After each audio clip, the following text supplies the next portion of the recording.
Another day, another story. Losing something dear to your heart can be devastating. After hoping and praying that we'll find it again, most of us will let bygones be bygones and carry on with our lives. And when we lose something that we're sure will never be recovered, we are forced to give up on the search. But sometimes, fate lends a helping hand. Very occasionally, though, the impossible happens. This was the case when a group of divers from the Marine Ecology Department of a Canadian university stumbled across something that had been lost for years during a routine expedition. The team's curiosity was so piqued that they began a search to locate the owner of the long-lost item. On the morning of May 13, 2014, the team from the Marine Ecology Department at Simon Fraser University in British Columbia, Canada, was conducting a research dive to study the waters off the coast of Bamfield, near Vancouver Island's west coast. Although the team had begun their day with a very specific goal in mind, the purpose of that day's dive quickly changed. The diving team was studying the many species of starfish in the area and had hoped to gain some insight into their behavior, both in their own natural environment and in the school laboratory. But, in a strange turn of events, something embedded in the seabed caught the eye of two students. Bo Doherty and Tella Osler noticed something on the seafloor that didn't look like it was part of the natural ecosystem. It had hard edges and a leather strap that was waving in the current. Bo lifted it out of the sand and was astounded to see a round lens. Although it was a very old and algae and sea life had totally encrusted its rusted metal exterior, it was still recognizable as a very old camera. Bo stashed the rusted camera in his pocket and continued with his research, but he couldn't help but wonder who the old camera had belonged to. Professor Isabelle Cote recalls the fateful find. One of them picked it up and put it in his pocket and kept counting the starfish, she said in an interview. When they came up from the dive, he said, "Look what I found." Once the divers returned to the boat and Bo revealed what he'd found, the camera immediately caught the attention of Isabelle's co-professor, Siobhan Gray, who also happened to be on the boat. She was conducting her own research for the Bamfield Marine Sciences Center and was intrigued by the camera, as well as the fauna that was growing on its surface. She decided to take it back to her lab for further investigation, and she was not disappointed. Aside from the camera itself, Siobhan was most excited by the miniature ecosystem that was living on and inside the old camera. When the camera was opened up to reveal its insides, Siobhan was ecstatic. Besides numerous species of algae, she found a sea cucumber and two brittle stars, similar to starfish, living inside. But, as luck would have it, that wasn't all she discovered.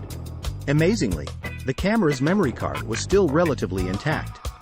Now, the whole diving team was more than intrigued. Although the SD card was covered in black algae, the team hoped that it would still work. Even better, there might be a few photographs that had survived. Maybe they could even identify and track the original owner? My first thought about the camera was, are there still images on the card? Siobhan said excitedly. In the interview, she could barely contain herself when discussing the possibility of what the card may hold. Siobhan carefully cleaned all the contacts of the memory card with an earbud and rubbing alcohol. Then, she slotted it into her computer and held her breath. And, lo and behold, it worked.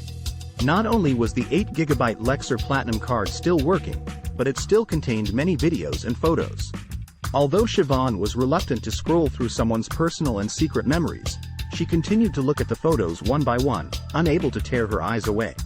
The photos and videos were of various people at many different get-togethers, dating back as far as July 30, 2012. As exciting as it was, looking at the photos just didn't feel right somehow. Photograph after photograph flashed before her eyes, but long before she had reached the end, she knew that something had to be done. But what? And more importantly, how? Isabelle and Siobhan knew that they needed to do their best to track down the original owner. But they had no idea that they were about to unlock a harrowing story. Isabelle and Siobhan knew that the best chance they had of finding the camera's owner was to take the photos to social media. They began to tweet out some of the photographs using the hashtag detectives. Soon, the photos had garnered hundreds of comments and retweets.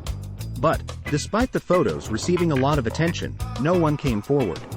Then, they decided to try a different tactic. Siobhan and Isabelle knew that they weren't getting any closer to locating the camera's owner on Twitter. Eventually, the team resorted to printing out the photos and posting them around the town. And it wasn't long before a member of the Navy recognized the man in the photo. Could he be the man they rescued from a shipwreck? Finally, they had their first lead.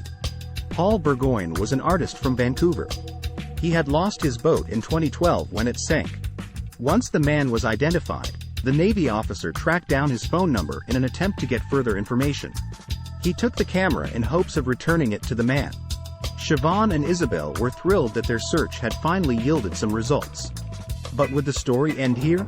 On the morning of May 21, 2014, Siobhan got the phone call that finally put an end to the mystery.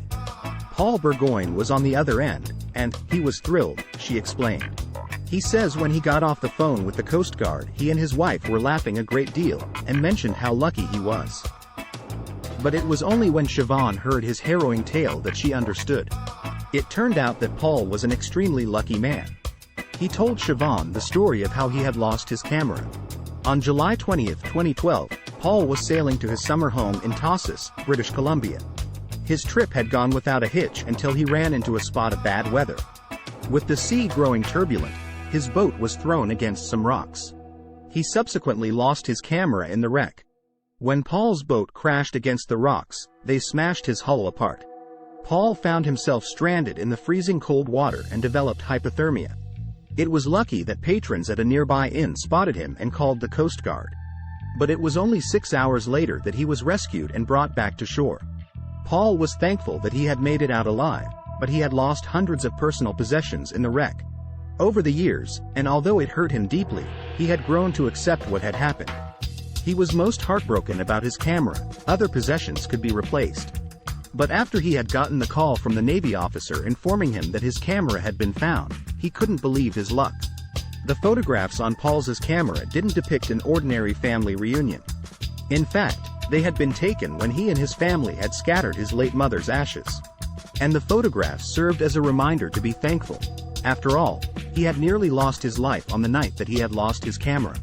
Siobhan and Isabel were very careful to back up the contents of the SD card before they had handed it over to the officer. "That card seems to be a little unlucky," explained Isabel. "Paul is delighted to have his precious memories back. He never thought he would ever see those bittersweet photographs ever again. Thankfully, fate played a hand in getting them back to him. Paul is one lucky man." Thanks for watching.